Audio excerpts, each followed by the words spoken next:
In summary, a woman's boyfriend came home from a team building event and mentioned a female coworker's name in his sleep, which bothered her. She checked his account and saw a group chat where another coworker teased him about the girl. When asked, both the coworker and her boyfriend said it was just a joke because they saw them go out for lunch together and that she was just a coworker. Later, the woman met the girl when she joined her boyfriend's team for a movie. The girl did not talk to her at all. During dinner, the girl switched seats to sit beside her boyfriend's table. As the woman's boyfriend asked her what she wanted to eat, the girl kept inserting herself into the conversation and asking him about his order. The woman noticed that the girl repeatedly tried to engage with her boyfriend throughout the evening. When they were going home, the woman and her boyfriend offered to drop everyone off at their bus stops, but the girl kept telling everyone not to accept the offer, insisting that the boyfriend must be tired. The woman found the girl's behavior strange and concerning. The woman has met the group a few more times since then, and another coworker asked her why the girl and the guys close to her boyfriend do not talk to her. The coworker said it was strange because they are close to their boss and the woman is his girlfriend. She also mentioned that the girl pretends not to be close to the boyfriend in front of the woman, but is always looking for him at work. The woman eventually expressed her feelings to her boyfriend, and he stopped going out with the group unless she was there. However, the situation became awkward because his close friends and the girl ignored the woman whenever they were together. The good thing is that the other female coworkers actually connected with her and treated her normally. What triggered the woman again was that a coworker invited her boyfriend for coffee one night and sent a picture of the girl, making her feel uneasy about the situation once more. In my 36 years of life, I've never had a birthday party. Until I met my husband, no one ever planned anything for me either. The only people who remember are my parents, my partner, and 2 lifelong friends. This year, my friend group, excluding my lifelong friends, realized we didn't actually know each other's birthdays. One friend mentioned that no one had planned anything for her in almost 10 years. So we planned an overnight trip for hers. For another, we took her to an event she really likes and split the cost of her ticket. The other friend in our group likes planning her own, but we still took her out to dinner. So I got my hopes up this year that they would text me happy birthday. That's really all I've ever wanted, is for people to remember and just send a quick text. 10 days before, one texts me, happy birthday. I thank her, but tell her she's early. Day of, nothing. Just the usual text from my parents and one lifelong friend. I try not to let it get me down. I figure they're busy. The day goes on and still nothing. Almost time to put my toddler to bed and still nothing. My husband notices I'm upset and asks what's wrong. I break down crying, asking if I'm a bad friend, as none of my friends have texted me. He hugs me and reassures me I'm not. He then sneaks my phone away while I curl up on the couch, throwing a pity party. He messaged my friends to remind them. They then text me and I thank them. But ever since, things have felt off. They've reached out once since and haven't responded to my messages. In summary, I got my hopes up that my friends would text me happy birthday, and it seems to have cost me my friends. There is no point to this post, but for me to literally just get some things off my chest. We were together for 8 years. I finally got the courage to break up with him back in the summer. It took a lot for me to realize that I was being used, but I finally and quickly left. Since leaving him, my life has not fallen into place, but things have just been slowly and steadily moving forward. Like, I was alive, but not living with him.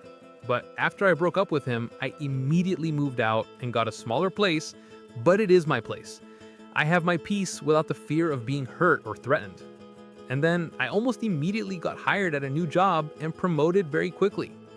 And that was all due to my own efforts. I am now a team manager and will be managing a small but important team in my company. And now, even though it is still pretty new, I am dating a great guy. I was wasting my life and potential by staying with my ex, and it took me too long to realize that, but I am glad I finally did. I am proud of myself, and I am proud that I did not just accept the lies. Yes, I am having to start over again financially, and I do not have any savings anymore because of what I went through with my ex. But I am grateful for where I am and what I am doing now. For my friends and my health, my peace.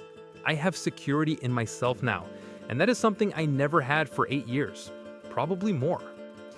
This year sucked, to be honest, but I'm glad it happened. Without the shit, I never would be where I am now. I wasn't sure what to tag this with, but went with positive, as WTF did not seem to be an option. I've posted a couple of times this week about, firstly, what an awful person my father is and how he ruined my life. Then the next day, I posted about where I had been uninvited to Christmas dinner. That had nothing to do with the first post, by the way.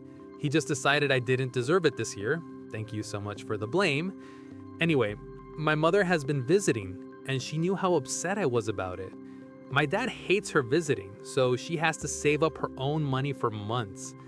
As she was leaving to get into the taxi this morning, she turned to me, looked me in the eye, and said, "Saoirse, your father is a snob and a coward.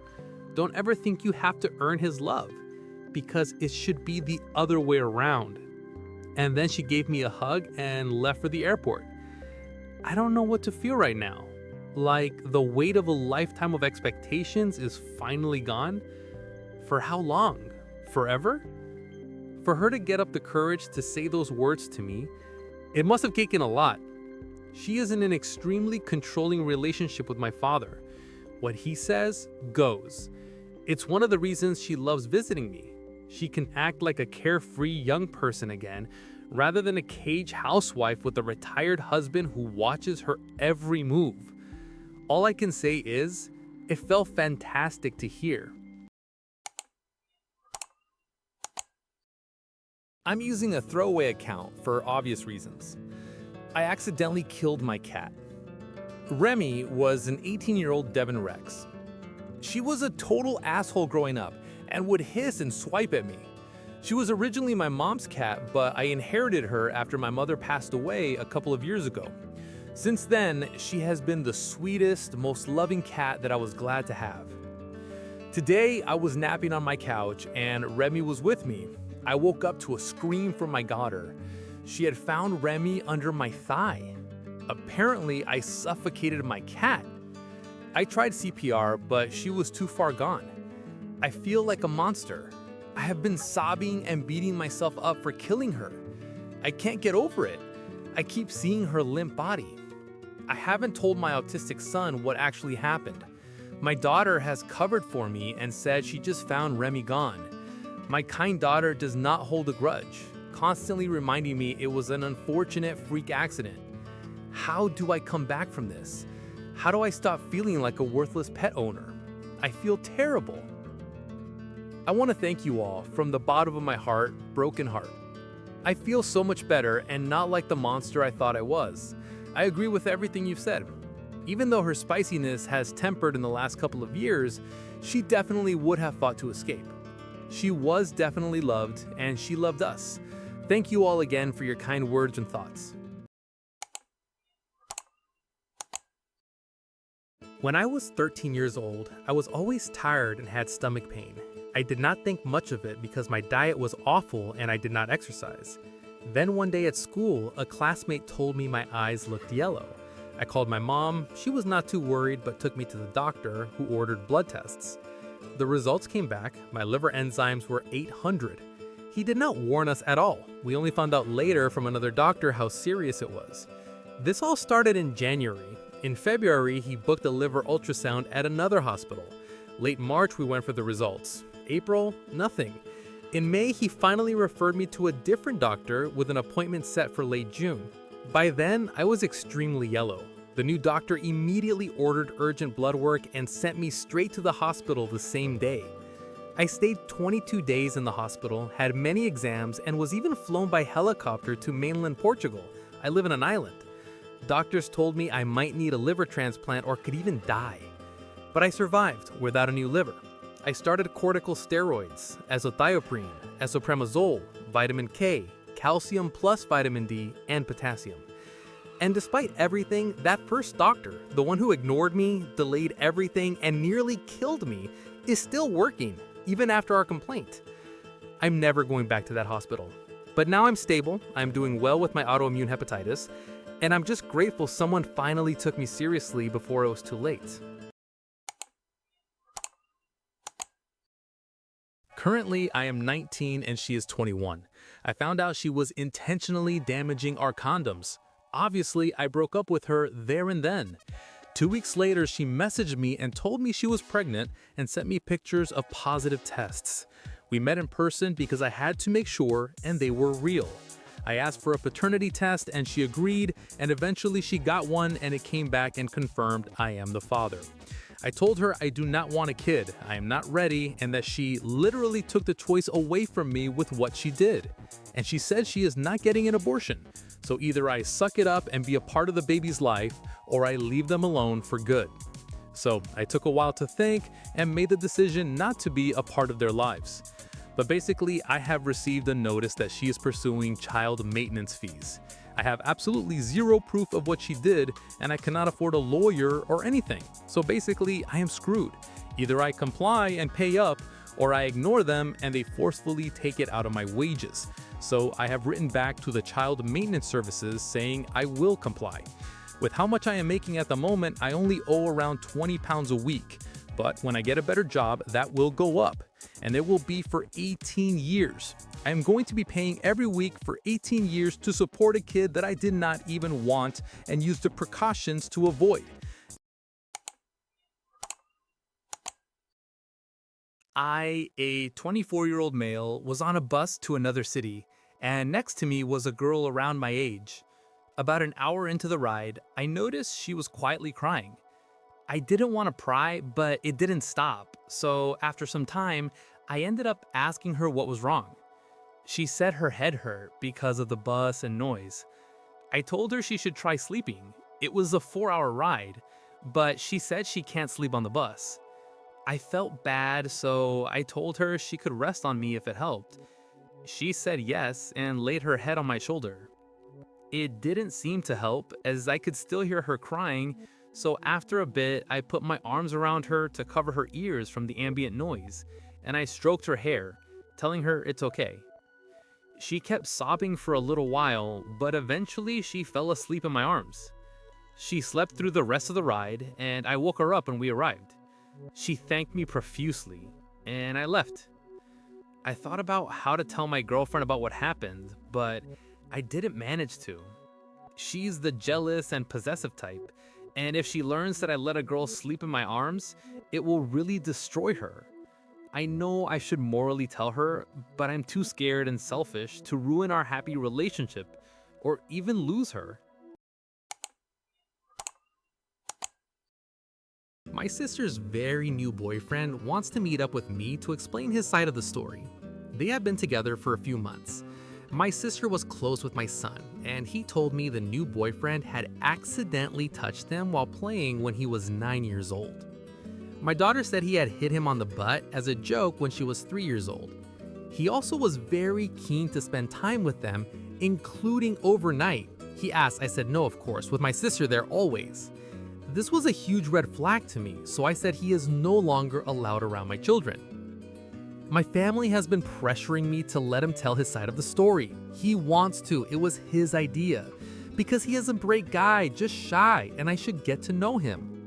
My family loves him, and I felt overwhelmed with the constant ask of meeting him to explain his side that I stopped speaking to them. It just seems that until I agree, nobody will stop asking.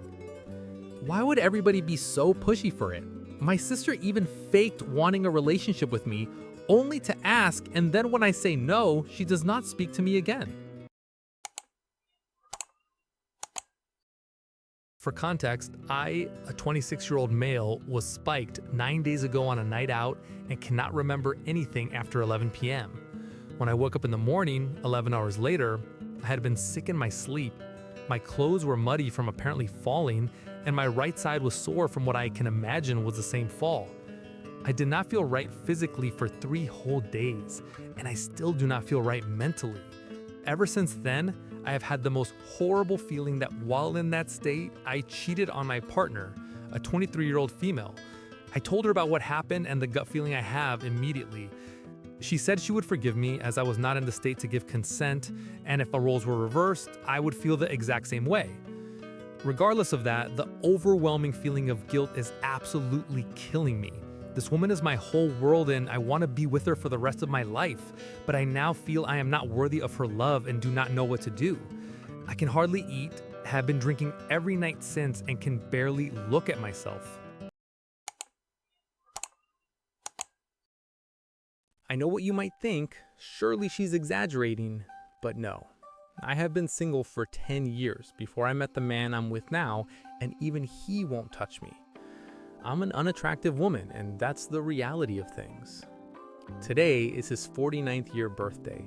I bought him a sweater and a cake. He didn't touch any of it because I felt depressed last night and that pisses him off. Said it's the shittiest birthday of his life. I spent another evening crying, locked in a spare bedroom. He didn't like the toaster I gave him for Christmas last year as a replacement for his old broken one because it fits smaller sandwiches. We had a huge fight. I can't do anything right, anything well. My entire daily existence is just mistakes. I can't leave because I will never be in a relationship again. I dream about a loving relationship, but 10 years ago, I was just unattractive. Now I'm unattractive and old, and that's the reason.